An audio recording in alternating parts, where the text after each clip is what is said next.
Was that it, Herschel? We're good? Okay. Oh my gosh. If you have children between ages 4 through the 2nd grade, you can meet Miss Shelley if you dare. I'm playing, I'm teasing. Meet Shelley, and they're going to go to Rock and Worship Children's Church.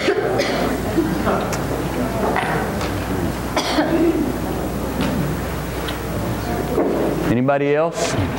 All right. Before I forget, here's another distraction. This key was dropped by the door in the foyer, in the foyer. Foyer, thank you. Yeah. Whose is this? Anybody dropped it? You recognize it? Well, I have a key to somebody's house then. No, I'm playing. Anyway, if this is yours, if it dropped off your key ring, check. I'm laying it right here by the flowers, okay? And I had those two little, yeah. Okay, can you look on the wall? We only have 3 left. Isn't that awesome? Good for y'all, yeah.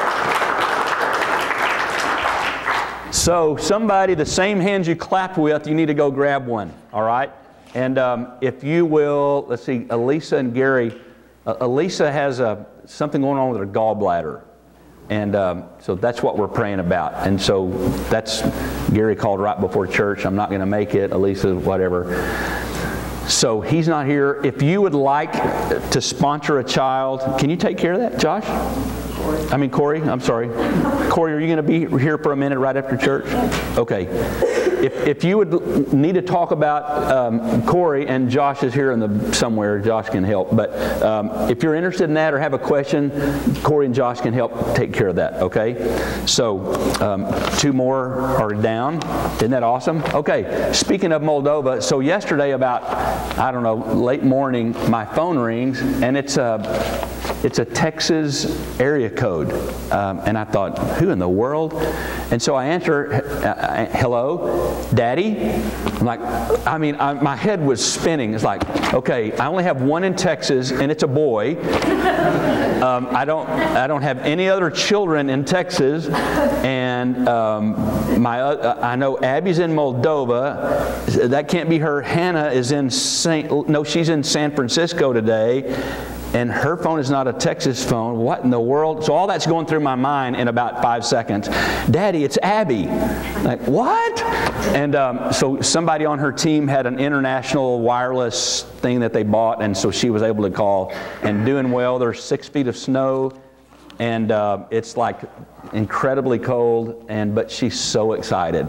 Pray, she thinks she might have burst an eardrum on the flight, but thankfully she's with the medical team, and so yeah, isn't that awesome? So she's having her ears looked at, and she's well taken care of. So thank you. Continue to pray for her. Okay. My heart is just full today, and anyway, I couldn't wait to get here to just keep going with what we've been working on. For those of you who are visiting or maybe haven't been here in a week or two, we have just taken a monumental task, and that is we're starting at Genesis and just working our way chronologically through the Bible. I told you, see, there's another one. Just stay with me, okay? Another distraction. Anyway, so last week, let me tell you where we ended last week. We ended in verse 2 of chapter 1 that talked about the Spirit of God hovering over the waters. And I was just beside myself. And so here, God created the heavens and the earth. And they were without form, and they were void, and the Spirit of God was hovering. So what was going on is God was creating.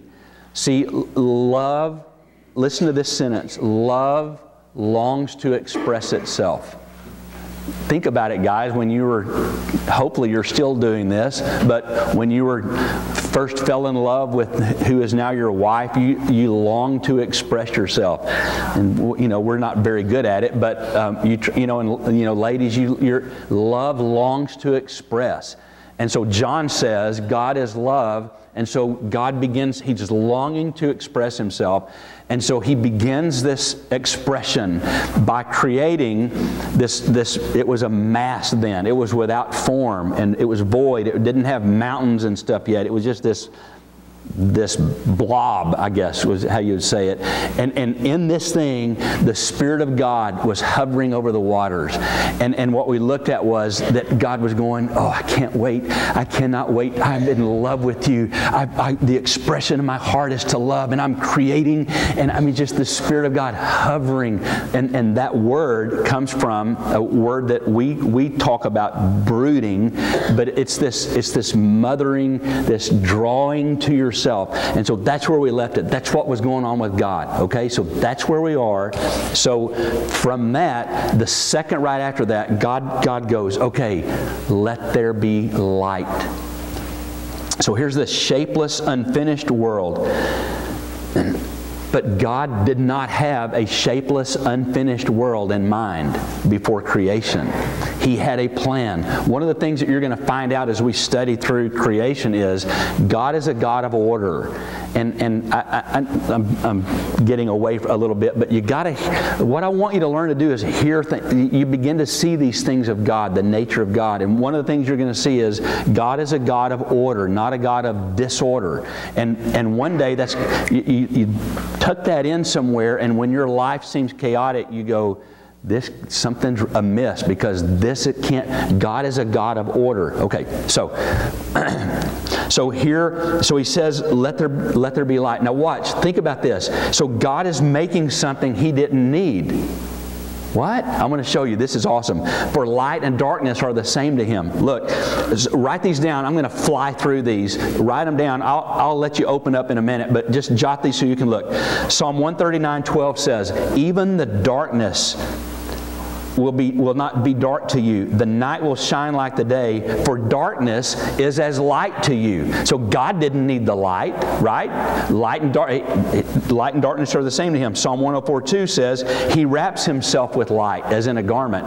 He didn't need a light because he was clothed in light. Daniel 2:22, he reveals deep and hidden things. He knows what lies in darkness, and light dwells with him. So light abides with him. So he didn't need light. All right. 1 John chapter 5, 1 John 1 verses 5 through 7. We're going to look at that whole thing in a minute, but it begins that by saying God is light. Okay. So what's going on? Why would he do that? Okay. Remember, love longs to express itself. And so God says, "Let there be light." It's as if here at creation, it's as if God was saying, here I am. Here I come. Notice me. I'm revealing myself. Let there be light so I can be seen.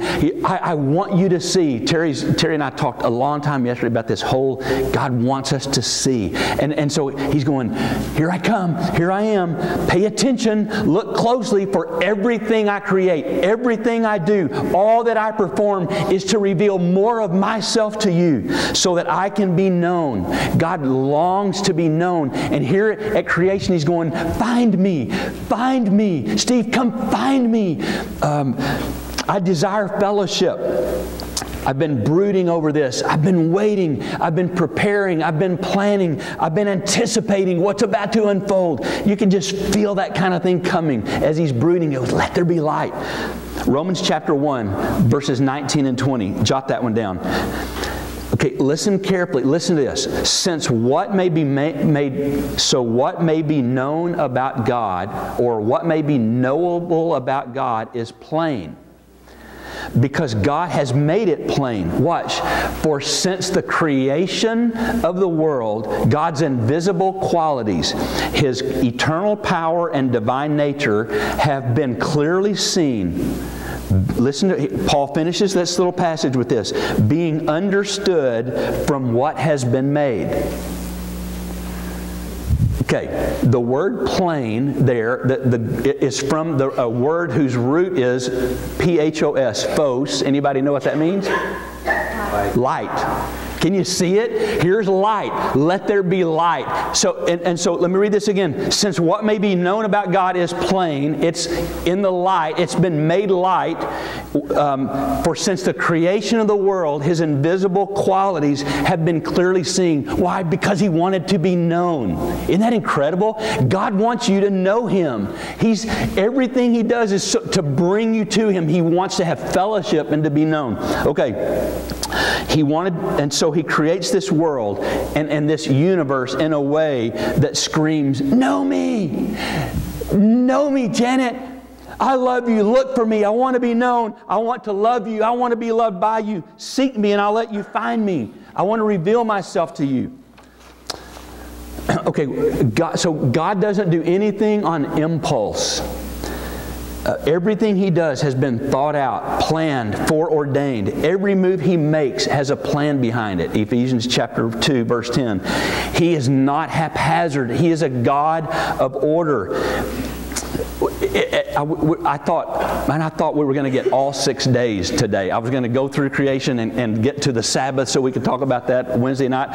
I'm just going to get on this one verse. Anyway. So, but what I wanted you to see, if we could get to the days, is that God is in order. But here's what I mean: that days are built upon days. You got to remember that sentence. It's crucial. Days are built upon days. So this first day, God said, let there be light. And there was light. And then the next day, He builds on the light. He builds. And that's the same in my life. That God wants to build. He wants to build tomorrow on my today. Okay, the scary thing about that is I better take care of my day. Today is crucial. Tomorrow depends on today. Some of us are in a mess in this room. Why? Not because, see, isn't this crazy? We go, God, you did this to me. Really? You did it to yourself. I did it to myself. And we blame God for our mess. Are you kidding? I did this. You did this. God goes, I've been wanting to build on something, but you've messed up the day, and now I got to build on what was way back there because, anyway. So day is built upon day. So today's crucial. Today, again, like I said before, today is the bottom of the ninth. Bases are loaded with 2 outs and a full count. Today is crucial. Days are built on days. Okay, let's keep going. They're calculated, thought out to be according to His plan in detail. Okay, what's this? Read this for yourself. You got to keep reading this over and over and over between sermons. Okay, so let me give you an example of how orderly and stuff. What's this? In the creation account, as we read through here, which we're not going to get today, but you can find it.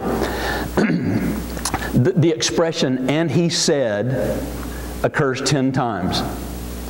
The expression, and there was, is found 7 times. Those of you who have studied the Bible, listen to these numbers, okay? They're going to make sense to you. So the first one was found 10 times. This one is found 7 times. And He called is found 3 times. And He blessed 3 times. Good is used 7 times. And it was good. It was very good. Can you hear what's going on here? Whether the author who wrote this, Moses, I believe, some higher criticism, people think the JEPD and all these different theories and stuff, but wow, it's really raining. Okay. So whether Moses counted all of these and made sure, okay, I got to make sure I use this, who knows? But nevertheless, they tally up with reality as it actually appears in this account. 7 is the number of divine works and operations. 3 is the mark of the divine person. 10 is the number of completeness. And so you read through here and you see these, he's like, are you kidding me? Listen, God is so intricate. He's so given to detail, and He's planned and all of these things. Okay? In God, listen to me, in God there is nothing accidental. Nothing. From the number of steps taken by Him in His work is in fullest harmony with His nature, His being. Here's another example. This is my favorite. Stay with me, okay? I know that's distracting. And what is going on here in Genesis chapter 1, verse 3? Creation. with light is a shadow of the new creation. This is unbelievable to me. 2 Corinthians 4:6, write that one down, says this, "For God who said, 'Let light shine out of darkness,' for God who said, 'Let there be light,' He made His light shine in our hearts to give us the light of knowledge of the glory of God in the face of Jesus." What? Are you kidding? So you mean to tell me that here in Genesis 1:3, let there be light, God was already thinking about way over here that, I'm hovering, I'm thinking, I'm brooding, I'm loving, I can't wait to reveal myself. And in my heart, I know that there is a day coming when I am going to introduce Jesus, the light of the world. This is the plan of God. God is not haphazard. And so all of this was in the heart of God before the foundation of the world, which we talked about last week. And in this ruminating inside of Him, as He's dreaming and planning and thinking about you, about me, He's going, okay, this let there be light. It's going to be the creation of the world. But that's not anywhere near what I'm going to be over here in a new creation. And Paul gets that. And he goes, the God who said that, He shines now inside of us to give us the light of the knowledge of the glory of God. Isn't that awesome? When God said, let there be light, it was so that one day that we might know the light of the world, Jesus. Isn't that incredible? It's like God over here, it's these little hints. And God said, let there be light. It's a hint of what's coming. When I was a kid, my mom, at Easter, the Easter bunny, the Easter bunny, forgot their kids in here. The Easter bunny would leave like these little notes. And they were poems. My mom was this really creative woman. And she would, the Easter bunny would leave these, the Easter bunny would leave these poems, and it would be like clues. And so you read the poem, you go, what's the Easter bunny talking about? What's he talking about? Like he's talked about, go to where you hear yourself. Oh, it's the monitor. And I go to the monitor, I'm looking, here's the clue. And so I get this one, and I read about this one, and it says, look under it. And so I'll run over here, I'm saying these hints, and I'm like, my heart's just pounding out of my chest. I'm so excited. Like, oh, wow, here's another one. Listen, that's what's going on here. God is like, I don't want to offend you. He's like, man, you make God seem so, you're not being reverent. It's like God's going, I want to play. I want to play. I'm hiding this. Go find me. Find me. Look for me. Look for me. And that's what God's calling. And I look at these words and I go, God, you're so awesome. Let there be light. He's playing. He's drawing us to Himself. Why would He do that? Because He wants us to know Him. And He's doing things in you all the time. He's going, come on, I love you, Bobby. Come on, seek me, find me. Do you mean right here? Do you mean right here in Genesis 1 that creation and light were so that one day, Peter said it this way, that you were a chosen people, a royal priesthood, a holy nation, a people belonging to God, that we might declare the praises of Him who called us out of darkness into His wonderful light? Yes, that's exactly what I mean. That's what's going on here. Just like this chaos of the world, this darkness, and God goes, let there be light. That's what we were like. You might not have been. I was in this darkness, and God's going, I'm calling you out of that. I want to show you the light, because here's what I'm after. I'm after, Peter said, for you to be a holy nation, a royal priesthood, a chosen one. That's who I am. That's who God's calling you to. How about this one? John chapter 1. I'll give you a chance to turn to something. I wrote a lot of these down so I could, not that I wanted to do it all myself, because we have a short little thing to do at the end. Okay, listen to this. Now, you got to get in mind of the Bobby Price with the Easter bunny. That you got to have that little excited little deal, okay? So hear this with those childlike ears. Listen. In the beginning was the Word. And the Word was with God, and the Word was God. He was with God in the beginning. That's where we are in Genesis 1. And through Him, who's the Word in Him? Who are we talking about? Thank you. Jesus. Through Him, all things were made. Without Him, nothing was made that has been made. And in Him was life. And that life, watch this, was the light of men. What? The life of Jesus is the light of men. And the light shines in the darkness.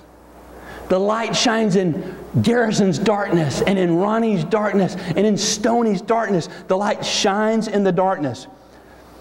But the darkness has not understood it. So, there was a man who was sent from God, whose name was John. Can you hear this thing? It's just unfolding. I mean, from over there to here. And he came as a witness to testify concerning the light, so that through Him all men might believe. I told you, day is built upon day. God is a God of order. He puts things in a row. God's up to something. Okay, so keep going. But He Himself was not the light. John wasn't the light. You know him as John the Baptist. John wasn't the light. He came only as a witness to the light. The true light that gives light to every man was coming into the world. Yes! Yeah, that's what I mean. I wrote on my note, what? Get out of here. All right. Are you still not convinced? John chapter 8, verse 12 says, when Jesus spoke again to people, He said, I am the light of the world. Whoever follows me will never walk in darkness. Right. Light of the world, the light. Jesus is the light. It's all dark. And God goes, let there be light. Can you see it? Okay, I am the light of the world. Whoever follows me will never walk in darkness, but will have the life of light. And I wrote, shut up! Okay, I get carried away. John chapter 12, verses 44 through 46. Watch, when a man believes in me, he does not believe it. Okay, this is Jesus talking. When a man believes in me, I'm the light. When the man believes in me, he doesn't believe in me only, but in the one who sent me. When he looks at me, he sees the one who sent me. I have come into the world as a light, so that no one who believes in me should stay in darkness. That's crazy. Ephesians 5:8, for you were once darkness, but now you are light in the Lord. Live as children of light. So the first thing made out of chaos was light. And in the new creation, because of the work of grace in my heart, the work of grace in your heart, light is the first thing that is produced here. Isn't that incredible? Because of the grace of Jesus, light, the first thing that's produced in me is light, to captivate the will and affections by enlightening my understanding. Wow! Okay, you're not as excited as me. Okay. Bill, where's your mom? Okay, I need some help. Alvin, you got to chime up, buddy. All right. Okay. And to top it off, consider this. Watch this. Okay, Alvin, you're going to have to help me on this one. Okay.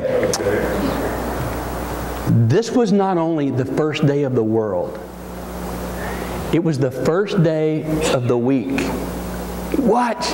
Okay, watch this. Okay, remember, I'm over here. Chaos, darkness, without form, without void. It's a blob. Let there be light, which it's a secret. It's my mom. It's the Easter bunny. Look here. Look here. Look, go to. I wish I could think of some rhymes real fast. What is it called? Freestyling. I wish I could freestyle right here. Okay. God. You want to see me freestyle? Okay. Okay.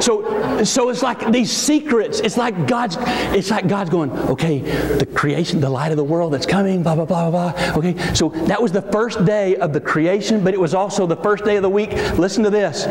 Listen to this. John chapter 20, verse 1.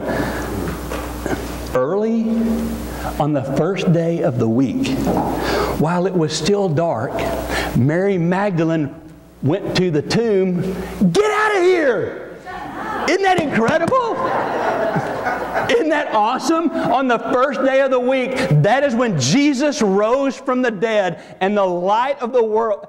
Come on. Goodness.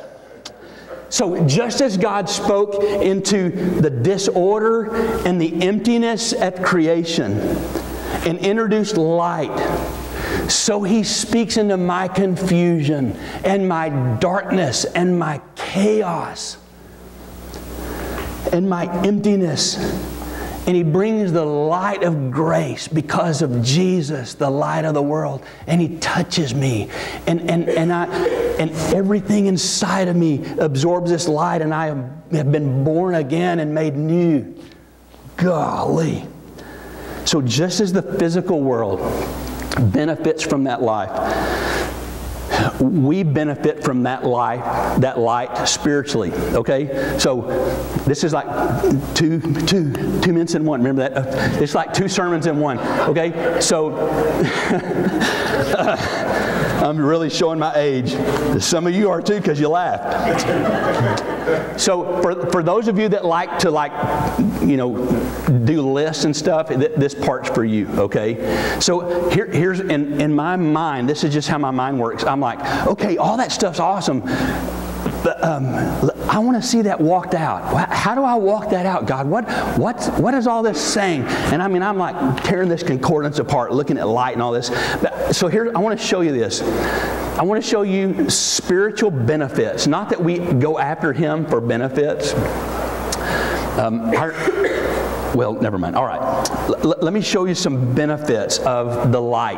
And the light literally is it's the presence of God. So what happens? What happens to me when I go after Him, the light of the world, the presence of God? Let me just show you some. Psalm 27. This, you can turn to some of these. I'm gonna go fast, but okay, Psalm 27. Verse 1 and then part of verse 3. The Lord is my light. Hey, listen to this. All these are going to be about the light. The Lord is my light and my salvation. Whom shall I fear? So what's a benefit? What? Fearlessness. Without fear. I can live without fear. Why? Because He is my light. Now, I got to tell you that, okay, there's a flip side of every one of these, okay? So you have to put that together yourself. So, so here's what I'm saying. If the Lord is my light and my salvation, I have nothing to fear. So, okay, this is like a mathematical axiom, you know, if A equals B and B equals C, therefore A equals C. So, if He's my light and I can live without fear, then if I'm living in fear, what's going on?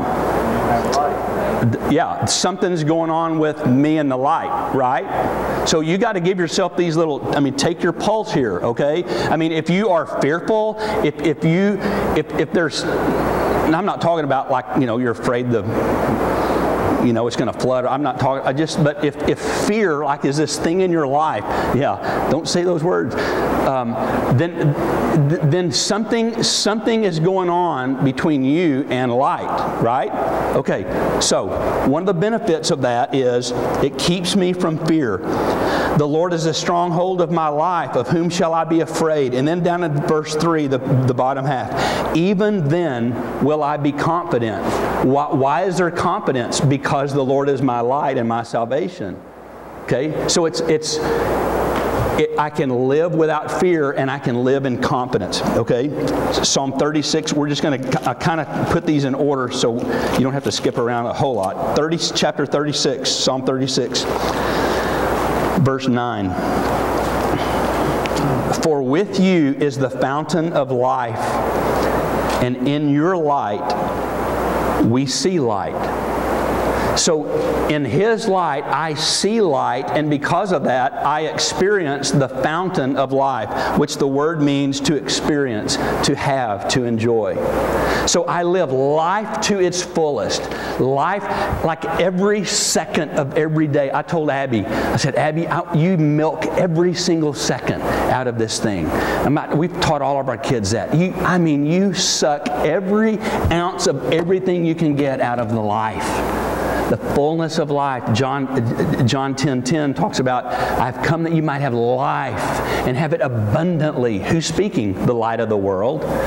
So if I am in the light and I experience the light, then my life should be characterized by this fulfilling, rewarding, rich life. That I get everything I can out of it. Okay, but some of us, see, here's this other side of the coin. Man, I'm not experiencing life at all. Hello? Check the light. Check the light. Okay, let's keep going. 43 verse 3.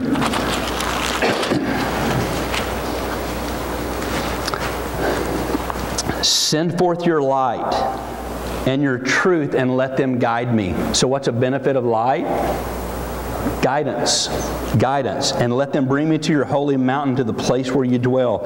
So it's to give me guidance, to take me into His presence. So I have to be after the light every day so that He guides me and takes me into His presence. Chapter 44, verse 3. I took my finger out of the place. 44:3.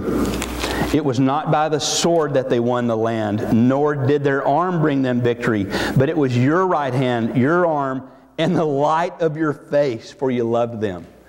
Wow. Okay, so is he saying he goes to battle, and the battle, I mean, there were swords going everywhere, but that's not what won it, and their right arms were doing all of this, and they won, but that wasn't what won it. It was God's right hand, His arm, and the light of His face. So one of the benefits of walking in light is that my life should be characterized by victory.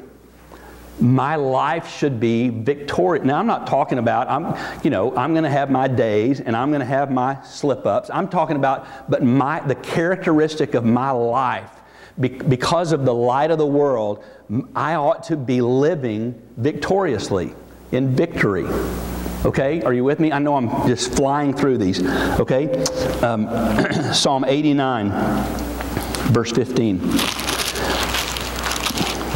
Some of you are going, this isn't Genesis chapter 1. I'm trying to show you how this walks itself out. Listen, the Bible it's not just for us to study historically or to, Matthew, Mark, Luke, and John, Acts and the Romans, 1st and 2nd Corinthians, Galatians and Ephesians, Philippians. That's the little song I learned as a kid. I mean, that's awesome, and I'm thankful for that. But it's not just so that I know the books of the Bible in order. It's so that I find these things so that it walks out in my life, so that His light totally consumes me and I walk in that for these benefits. Okay? What I say, 89:15. Blessed are those who have learned to acclaim you and who walk in the light of your presence, O Lord. They rejoice in your name all day long, and they exult in your righteousness, for you are their glory and strength, and by your favor you exalt our horn. So joy is, listen, one of the things that should characterize the life of someone who claims to walk in the life ought to be joy. Not ought to be, must be. Tell your face. Some of you, please tell your face, I have joy inside. Seriously. See, we're not going to get to this today, but we are called in the New Testament light bearers. Okay, so if He's the light of the world, and He talked about it way, way, way over there, and the whole plan was that Jesus, the light of the world, would come, and He would do something inside of me that so revolutionized my life that all of a sudden, now I bore the light that Jesus, tell your face that you're a light bearer. Amen. Seriously. Some of us walk around like we've been sucking on prunes, and it's like, we're just miserable. Really? Check the light. Because this says that light inside of me ought to produce joy in my life. Not because Alan couldn't go and he gave me Titans tickets. That's not the joy. I'm talking about everything inside of me all day, every day. I mean, I'm going to have my days when I'm a little blue or whatever, but that doesn't characterize my life. I am a light bearer, and the joy of Jesus ought to so drip from me that people are attracted to that. Right? Amen. I'm not, that's what it's saying. Joy in my life and in your life. And if there's a joy absence in you, would you please check the light? See what's going on. You know, it's like if there's a problem in here, like right now, and the lights go, it's like, okay, there's Herschel and Wayne, and there's several guys here. Let's check the light. Let's figure out listen, go figure it out. Stop ignoring it. Stop ignoring that there's a problem with the light in you. Fix it. Do your part. Okay. I started to preach there a minute. Okay. Chapter 112, or Psalm 112, verse 4.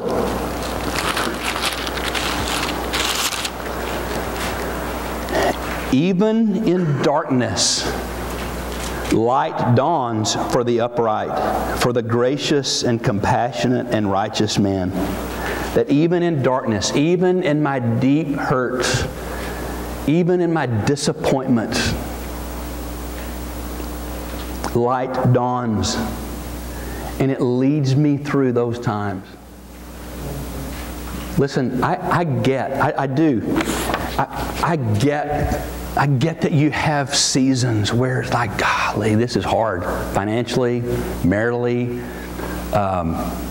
whatever. I get that. But that's not to stay in.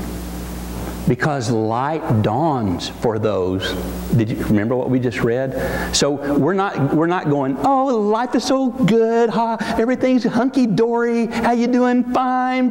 I'm too blessed to be stressed, all that. Give me a break. I mean, the Bible talks about you will have trouble. You will. Trouble comes. It rains on the just and the unjust. I mean, we are going to have those times. We're going to have deep, deep disappointments. The older I get, the deeper the disappointments are. You know, I mean, pause for 1 second, okay? Can you do that? I saw Margie, Mr. Lynn, had another little fall and had to go be